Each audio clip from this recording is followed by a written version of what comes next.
High, চুপি চুপি কথা বলছি কেন জানেন? ছেলে মেয়েরা শুনে ফেলবেন। আজকে আমি চিকেন ফ্রাই করেছি।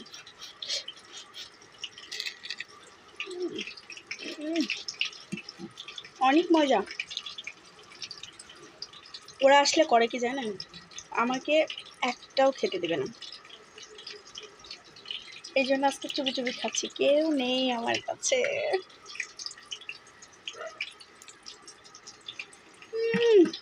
অনেক কয়টা খাচ্ছি।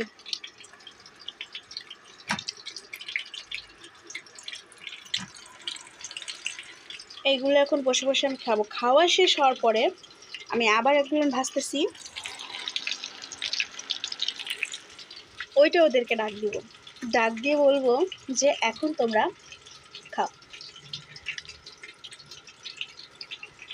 আমি কত স্বার্থপর না?